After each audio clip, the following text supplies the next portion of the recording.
ఓం సమర్థ సద్గురు శ్రీ సాయినాథాయ నమః. ఓం శ్రీ రమణాయ నమః. ఈ సందర్భంలో భగవాన్ని కొందరు ప్రశ్నించారు. ప్రశ్న: మీరు బోధించే అద్వైతం మీకు భిన్నంగా అన్యంగా ఒకటి ఉంది అనుకుని బోధించడం, దాన్ని ఆరాధించడం, ప్రార్థించడం, స్తుతించడం ఇదంతా ఏమిటి అని ఒక ముస్లిం భక్తుడు అడిగాడు. భగవాన్: భక్తుడు, ఈశ్వరుడు, స్తోత్రాలు అన్నీ అంతా ఆత్మే. ప్రశ్న: మీరు అరుణాచలాన్ని దైవం అంటున్నారు, దాన్ని ఈశ్వరుడిగా సంబోధిస్తున్నారు. భగవాన్: అవును, నువ్వు దేహాన్ని ఆత్మగా భావిస్తున్నావు. భక్తుడు ఆత్మను అరుణాచలంతో పోలుస్తున్నాడు. అసలు ఉన్నది ఒకటే, అది అనేక రూపాల వ్యక్తమవుతోంది. అది మన మనోకల్పన, అదే అజ్ఞానం. ఆ అజ్ఞానం తొలగిందా ఇంక మనం శాశ్వత ఆత్మస్వభావాన్ని గుర్తించగలం. కానీ కొందరు విగ్రహారాధకులు మాత్రం తమ ఇష్టదైవానికి చోటు లేకుండా పోతుందని భయపడతారు. కానీ ఆ భయపడే భక్తులు చివరకు ఆ ఇష్టదైవంలో ఐక్యమవుతారు. ప్రార్థించేవారు, ప్రార్థింపబడేది అన్నీ అంతా ఒకటే సత్యం. అవన్నీ ఆత్మ విభిన్న రూపాలు. ప్రశ్న: నిరాకారుడైన ఈశ్వరుణ్ణి ఒక విగ్రహంగా చేసి పూజించడం అవివేకం కాదా అని ఒకరు అడిగారు. భగవాన్: విగ్రహారాధన చెయ్యని వారెవరు? తెల్లవారు లేచింది మొదలు రాత్రి నిద్రపోయే వరకు ఎవరి విగ్రహానికి వారు పళ్ళు తోమడం, స్నానం చేయడం, జుట్టు దువ్వడం, 3 పూటలు నైవేద్యం సమర్పించడం మొదలైన ఆరాధన నుంచి తప్పించుకున్న వారెవరు? విగ్రహారాధన వ్యక్తిగత దైవపూజ, శరణాగతి, ప్రేమభావం, భక్తి, విశ్వాసం, తన్మయత్వం, ఆరాధన ఇవన్నీ అన్ని కాలాల్లో అన్ని జాతుల్లో అనాదిగా ఉన్నవే.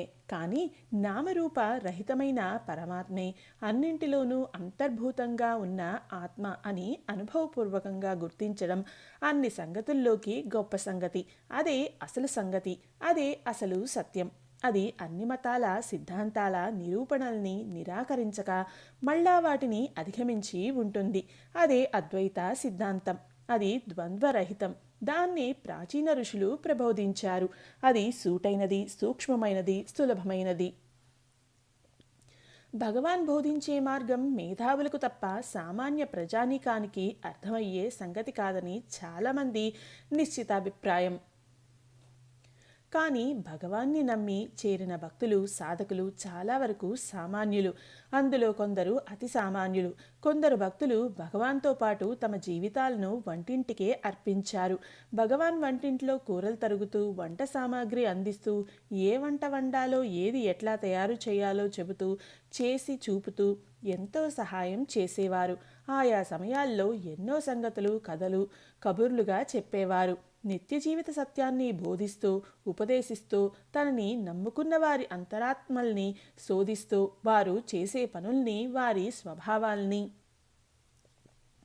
ప్రేమతో సరిదిద్దుతో, విరామ సమయంలో కర్రలు చెక్కుతో, విస్తళ్ళు కుడుతూ, మధ్య మధ్య వంటింట్లోకి వెడుతూ, కూర ఎంతవరకు ఉడికిందో, రుచి ఎట్లా ఉందో చూస్తూ, అప్పుడప్పుడు ధ్యానమందిరంలోకి వెళ్ళి భక్తుల మధ్య మంచం మీద కూర్చుని అందరికీ దర్శనం ఇస్తూ పలకరిస్తూ ఉండేవారు.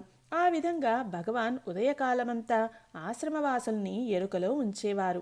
అందుచేత అందరూ ఏ పొరపాటు జరగకుండా దృష్టంతా తాము చేసే పని మీదే కేంద్రీకరించి పనిచేసేవారు.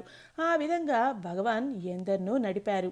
అటువంటి సాధక భక్తుల నుంచి చలం గారు అనుభవాలు సేకరించి భగవాన్ స్మృతులు అనే గొప్ప గ్రంథాన్ని తయారు చేశారు. అది భగవాన్ తత్వనిరూపణ చేసే గ్రంథాల్లో చాలా ముఖ్యమైనది. ఏది వృధా కాకూడదు అనేది భగవాన్ అభిమతం.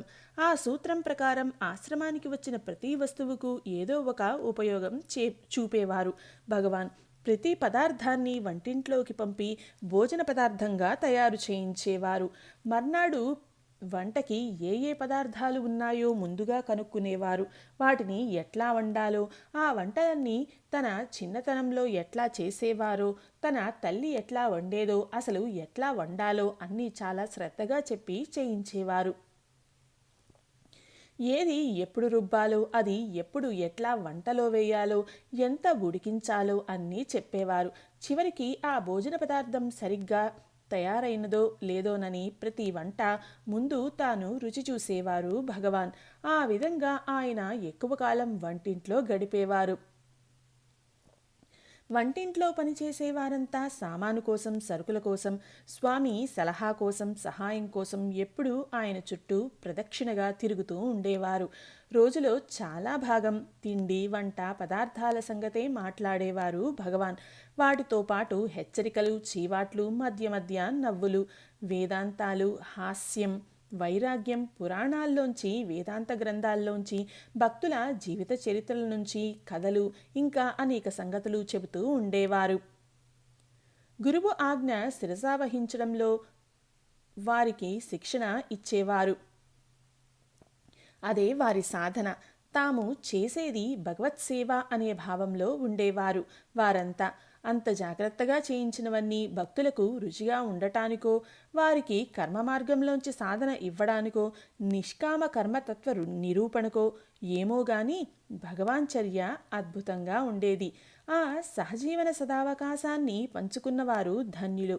కానీ ముఖ్యం వంటింట్లో భగవాన్ నిరంతర ఎరుక కొరకరాని కొయ్య మాదిరిగా తయారైనదనే గోల బయలుదేరింది. క్రమంగా, అంటే భగవాన్ విధానం క్రమంగా వంటింట్లో పనిచేసే వారి మామూలు కదలికలకు ప్రతిబంధకమైంది. భగవాన్ ఆ సంగతి గమనించి మళ్ళా అటువైపులకు వెళ్ళలేదు. భగవాన్ వంటింట్లోకి రాకపోవడం కొందరికి బాధాకరంగా ఉంది. దానికి భగవాన్ కొన్ని అలా జరగవలసిందే, జరుగుతాయి. వాటిని మార్చలేము, మాంచలేము. వంటింట్లో ఇంక మనం కలిసి పనిచేయడం అనేది సమాప్తమైంది. ఇంకా విశ్రాంతిగా ఉందాం. అంతా మన మంచికే జరుగుతుంది. మీరు ఎల్లకాలం నన్ను పట్టుకుని వేళ్లాడలేరు. మీ పని మీరు చేసుకుని తెలుసుకోండి. ఇంకా దాని గురించి గొడవ పడవద్దు అన్నారు. కానీ ప్రతిరోజు ఎవరో ఒకరు వెళ్ళి ఆ రోజు ఏం వంట చెయ్యబోతున్నారో చెప్పేవారు భగవాన్తో. దానికి ఆయన సరిసరి అనేవారు. భగవాన్ ఎప్పుడూ ఏదో ఒక పని చేస్తూ ఉండేవారు. స్వామి తమకి శ్రమ అని ఎవరైనా అంటే అందరూ సమానంగా పనిచేయాలి అనేవారు భగవాన్. తనను నమ్మి తన చుట్టూ చేరిన వారందరి కాలాన్ని, ఆశల్ని, ఆశయాల్ని, ఆలోచనల్ని, ఉద్దేశాల్ని, ప్రయత్నాల్ని అనేక విధాల ఆక్రమించుకొని దివ్యజీవనం వైపు నడిపేవారు భగవాన్.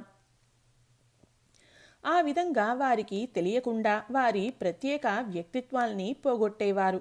వారి మనసుల్లో ఏముందో, ఏం జరుగుతుందో వారికి తెలియకముందే భగవాన్ గుర్తెరిగి సద్యోచికిత్స చేసేవారు. అటువంటి వారందరి అనుభవాలు వింటూ ఉంటే ఒక్కోసారి తమకు లేని కోపాన్ని కూడా భగవాన్ వారి కోసం నటించారనిపిస్తుంది.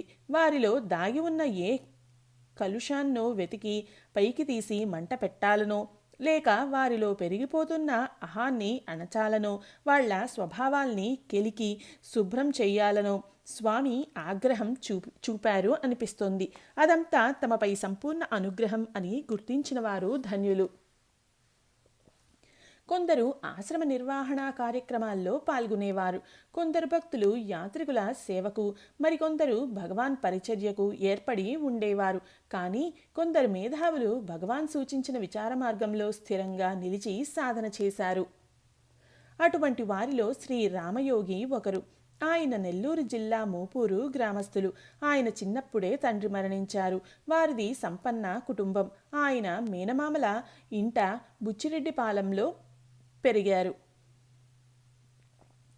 19వ ఏట శ్రీ బ్రహ్మానంద తీర్థ స్వామి వారి వద్ద తారక మంత్రోపదేశం పొందారు. సాత్వికాహారి అయి ప్రాణాయామం స్వయంగా చేయడం ఆరంభించారు. అనేక యోగాలు అభ్యసించి అనుభవాలు పొందారు. తన సంగతి తాను గమనించి అరుణాచలం వచ్చి భగవాన్ని దర్శించి వారి సలహా తీసుకుని చూతగుహలో 12 ఏళ్లు మౌనం వహించి తపస్సు చేశారు. ఆ తరువాత అన్నారెడ్డిపాలెంలో ఆశ్రమం నిర్మించుకుని కొంతకాలం అక్కడ, కొంతకాలం అరుణాచలంలో గడిపేవారు. ఆయన శ్రీ రమణాశ్రమానికి ఎంతో ధన సహాయం చేశారు. ఎందరో మేధావులు ఆయన్ని దర్శించి గొప్ప తపస్శాలిగా గుర్తించారు. వారిలో పాల్ బ్రంటన్ ఒకరు. వారు ఏ సర్చ్ ఇన్ సీక్రెట్ ఇండియా అనే తమ గ్రంథంలో రామయోగి గారిని ప్రశంసించారు. ఆయనకు సిద్ధులు కలవని చాలామంది అభిప్రాయం. అన్నారెడ్డిపాలెంలో ఈనాటికి ఆయన జయంతి ఉత్సవాలు జరుపుతున్నారు. భగవాన్ జీవిత చరిత్ర మొదట ఇంగ్లీషులో రాసిన వారు బివి నరసింహయ్యర్. ఆయన సేలం వాస్తవ్యులు, లాయరు, రాజకీయ నాయకులు, శాసనసభ్యులు, సంస్కృత వేదాంత వాంగ్మయమునందు ప్రవీణులు. ఆయనకు 2 కొడుకులు. వారిద్దరూ ఒకే రోజున నీట మునిగి చనిపోయారు. ఆ దుఃఖంలో ఆయన సన్యసించి 1928లో శ్రీ రమణాశ్రమం వచ్చి 3 ఏళ్లు ఉండి భగవాన్ జీవిత చరిత్ర రాశారు. ఆ తరువాత ఉపదేశసారం రాశారు. స్వామి భక్తపరాయణుల్లో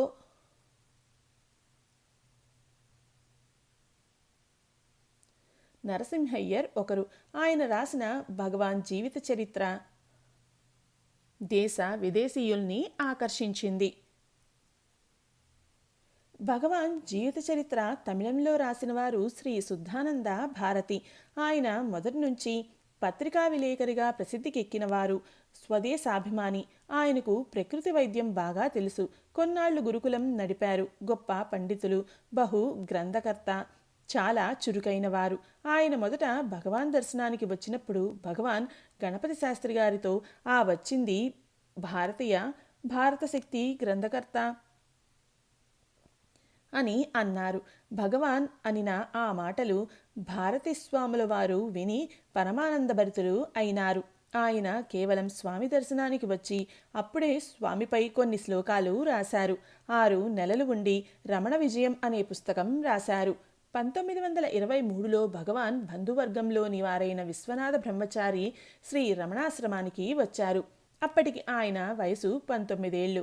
గణపతి శాస్త్రి గారి సాహిత్యం చదివి ఉత్తేజితులై ఇంకా ఎన్నో సంస్కృత గ్రంథాలు చదివి కవిత్వం రాసేవారు. భగవాన్ ఆయన్ని చూసి, నువ్వు తల్లిదండ్రుల అనుమతి తీసుకుని వచ్చావా అని అడిగారు. దానికి ఆయన, నేను భగవాన్ మాదిరిగా చీటీ రాసి ఇంట్లో చెప్పకుండా వచ్చాను. కానీ నేను ఎక్కడికి వెళ్ళేది వారికి తెలుసు. అయినా నాకు ఇక్కడ పాత వెంకట్రామన్ కనబడటం లేదు అన్నారు.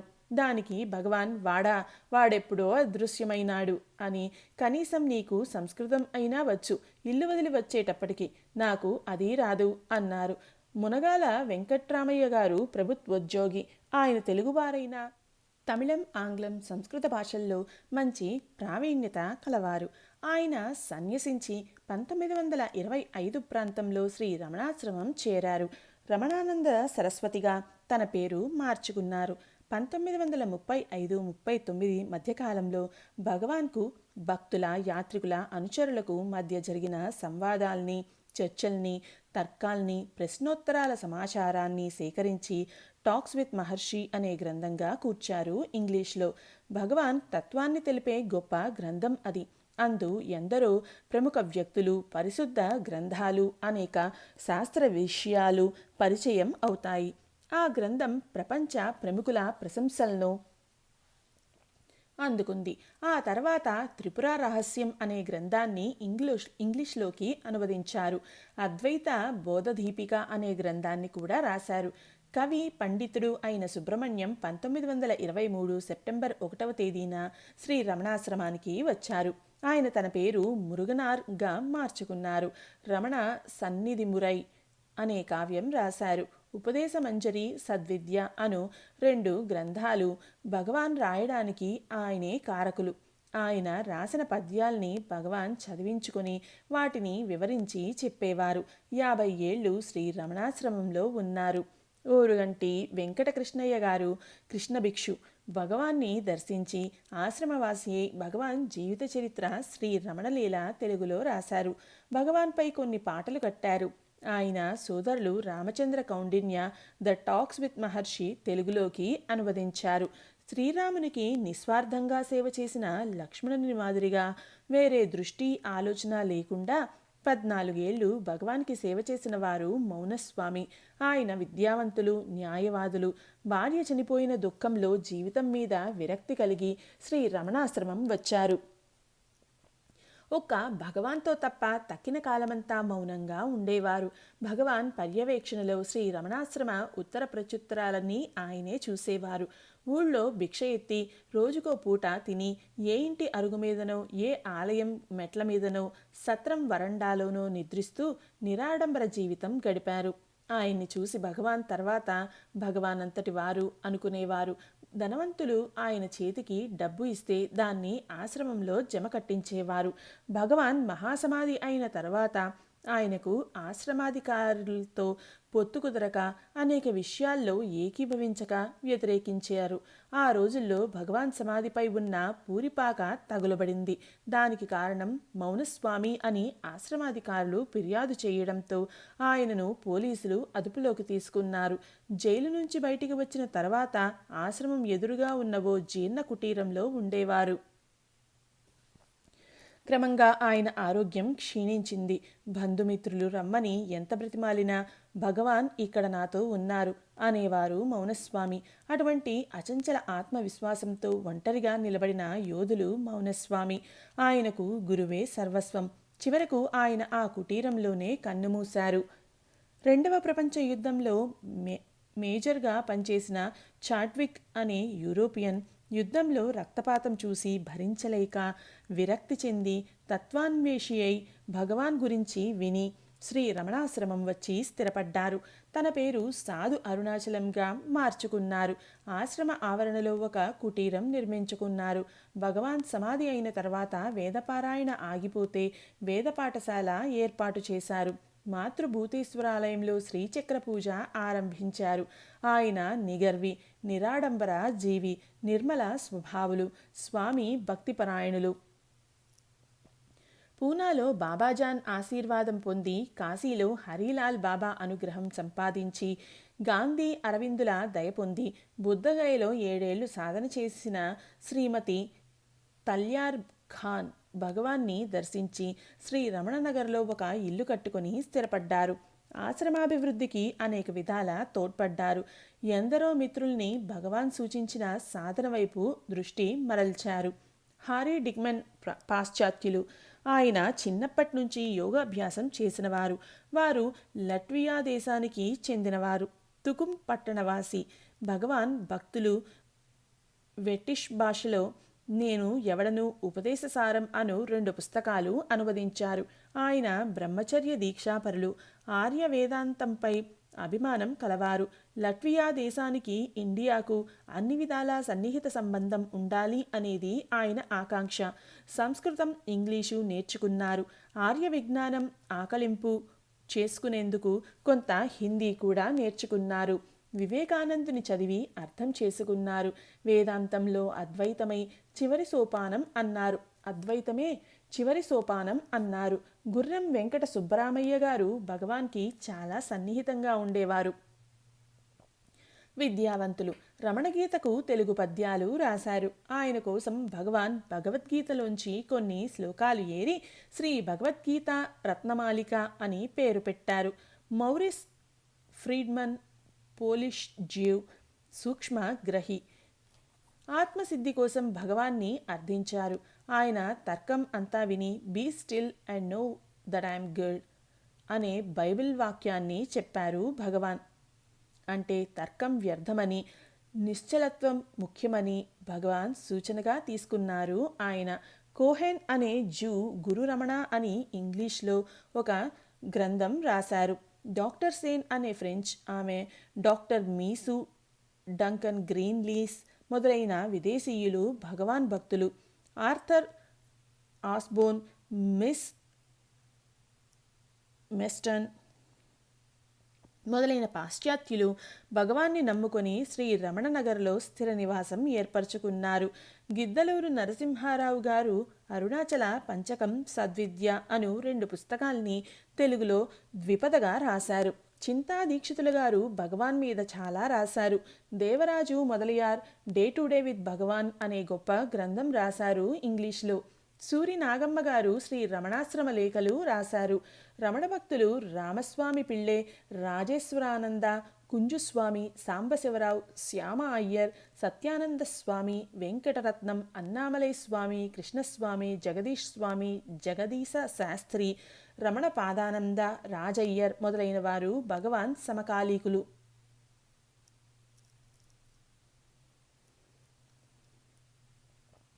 భగవాన్ దివ్యత్వం జ్వాలలాంటి ఆయన పరిత్యాగం, అపారమైన వారి శక్తి సంపద, వ్యక్తిత్వపు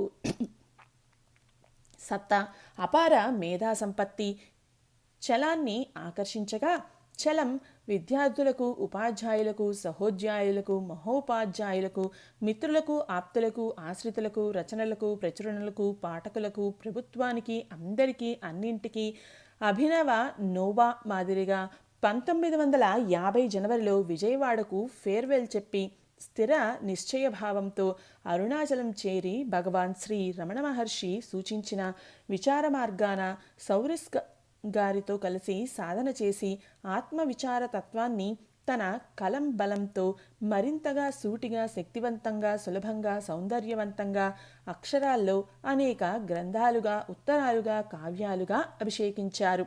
చలం సౌరిస్ ఆధ్వర్యంలో శ్రీ రమణస్థాన్ గొప్ప ఆశ్రమంగా శ్రీ రమణనగర్లో ఏర్పడి ఎందరో రమణ భక్తులకే కాక ఇంకెందరికో ఆశ్రయమిచ్చి ఆదుకుంది.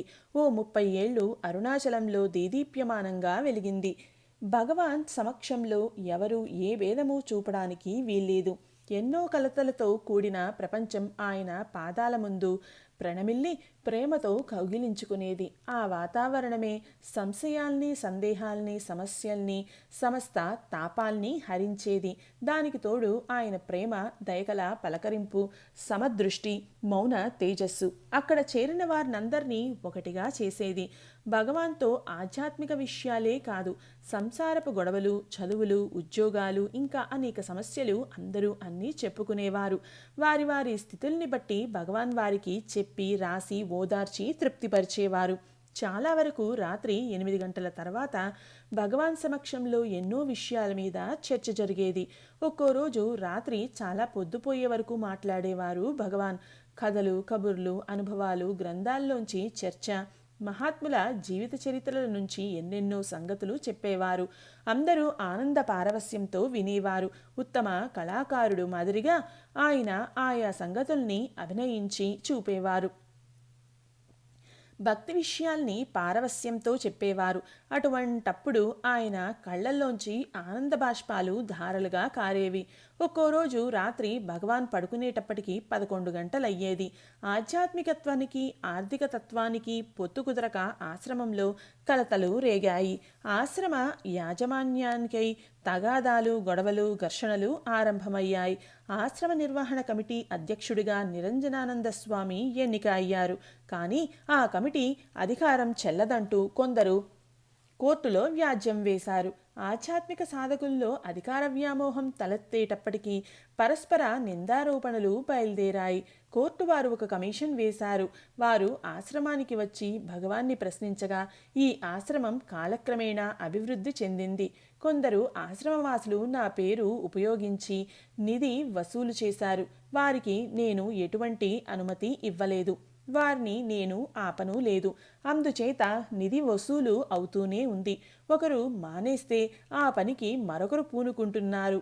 దానాలు అందుకోవడం నాకు ఇష్టం లేదు. కానీ వారు నా మాట వినరు. వృధాగా సలహాలు ఇవ్వడం నా అభిమతం కాదు. అందువల్ల నేను వారిని అడ్డుపెట్టను. డబ్బు చేరుతున్నది కనుక ఆశ్రమం అభివృద్ధి చెందుతోంది అన్నారు. ఆ అభివృద్ధి అంతా చూసి అమ్మ పోయింది, అమ్మయ్య తేలికపడ్డాను. హాయిగా ఉండవచ్చు, ఏ గుహలోనైనా ఒంటరిగా కూర్చోవచ్చు అనుకున్నాను. బంధాలన్నీ తెంచుకోవాలనుకున్నాను. నిజం చెప్పాలంటే ఇప్పుడు మరింత బంధం చుట్టుకుంది. ఇంకా ఎటూ కదలలేను. ఈ గురుపీఠం ఉంది చూశారు, ఇది చాలా దుర్భరమైంది. దీన్ని నిర్వహించడం కష్టతరం. ఏళ్ల అనుభవంతో మాట్లాడుతున్నాను. నా ఇష్టప్రకారం కదలడానికి వీల్లేకుండా నా చుట్టూ కర్రలతో కట్టారు. దీనికి జైలుకి తేడా ఏమిటి అన్నారు భగవాన్. భగవాన్ నిత్య జీవిత కార్యక్రమం చివరి వరకు ఒకే విధంగా ఉంది. జబ్బు చేసినప్పుడు తప్ప రోజంతా చిన్న ధ్యాన మందిరంలోనే ఉండేవారు. కానీ తమ చుట్టూ జరిగే సంగతులన్నింటికీ సదా సంపూర్ణ ఎరుకలో ఉండేవారు. ఎవరైనా ఆశ్రమాధికారులతో తగాదా పడి ఆశ్రమ నిబంధనలు కంటకంగా ఉన్నాయని భగవాన్తో ఫిర్యాదు చేసి ప్రయోజనం లేదు. ఎందుకంటే ఆయనే ఆశ్రమ నియమాల్ని తూచా తప్పకుండా పాటించి విధేయులై ఉండేవారిలో మొదటివారు. అప్పుడప్పుడు కొందరు ఆశ్రమాధికారులతో గొడవపడటం చూసి ముక్తి, మోక్షం, స్వేచ్ఛ, శాంతి, ఆనందం కావాలంటూ ఆశ్రమానికి వస్తారు. క్రమంగా ఆశ్రమ వ్యవహారాల్లో అనవసరంగా తలదూరుస్తారు. తాము ఆశ్రమానికి ఎందుకు వచ్చారో ఆ సంగతి పూర్తిగా మరిచిపోతారు అన్నారు భగవాన్. భగవాన్ ఆశ్రమ గొడవల్లో కలగజేసుకునేవారు కాదు. ఒకసారి మద్రాసు నుంచి కొంతమంది వ్యాపారస్తులు, ఉద్యోగులు, ఇంకా అనేక వృత్తుల వారు, భక్తులు ఓ బస్సులో శ్రీరమణాశ్రమానికి వచ్చి భగవాన్ ముందు కూర్చున్నారు. భగవాన్ మౌనంగా, గంభీరంగా, స్థిరంగా, దృఢంగా, రాయి అంత నిశ్చలంగా కూర్చున్నారు. వచ్చిన వారికి ఏం మాట్లాడాలో తోచలేదు. ఒకరి ముఖాలు ఒకరు చూసుకుని కొంతసేపు కూర్చుని వెళ్ళిపోయారు. వారంతా ఆశ్రమాధికారం మీద, అది విధించిన నిబంధన మీద తిరుగుబాటు చేసినవారు. ఆశ్రమాధికారులు అక్రమంగా, అన్యాయంగా ప్రవర్తిస్తున్నారని ఆ విషయాన్ని భగవాన్ దృష్టికి తెచ్చి ఆశ్రమాన్ని సంస్కరించాలని బయలుదేరి వచ్చిన యోధులు. భగవాన్ ఆ సంగతి తెలుసుకుని వాళ్ళు ఇక్కడకు ఎందుకు వచ్చారు? తమను సంస్కరించుకోవడానికా, లేక ఆశ్రమాన్ని సంస్కరించడానికా అన్నారు. ఆశ్రమాధికారులు తమకు వీలుగా, అనుకూలంగా ఆశ్రమంలో కొన్ని నియమాలు, నిబంధనలు, పద్ధతులు, కట్టుబాట్లు ఏర్పరిచారు. అందరూ భగవాన్ని రాజాదిరాజులాగా కొలిచి ప్రార్థించి పాదాల మీద పడుతున్నా భగవాన్ ఆశ్రమ పద్ధతులకు, నియమ నిబంధనలకు విధేయులై ఉండేవారు. ఆశ్రమం విషయంలో ఆయన ఎప్పుడైనా ఏదైనా అభ్యంతరం తెలిపినా,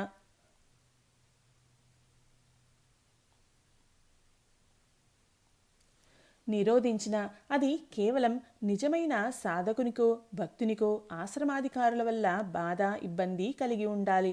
అటువంటప్పుడు ఆయన చాలా వరకు గంభీరమైన మౌనంతోనో, చమత్కారమైన మాటలతోనో, కథలతోనో, హ్యూమర్తోనో ఆశ్రమాధికారులకు తెలిసేటట్లు చెప్పేవారు.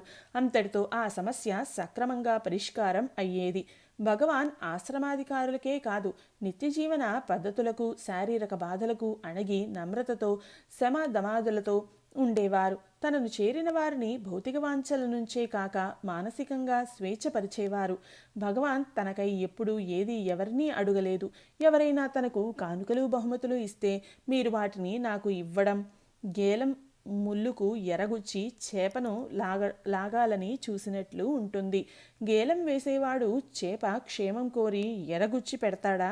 అతడు ఎరగుచ్చడం చేపకు తిండి పెట్టే ఉద్దేశమా అని నిర్మోహమాటంగా అనేవారు. ఓం సమర్థ సద్గురు శ్రీ సాయినాథాయ నమః. ఓం శ్రీ రమణాయ నమః.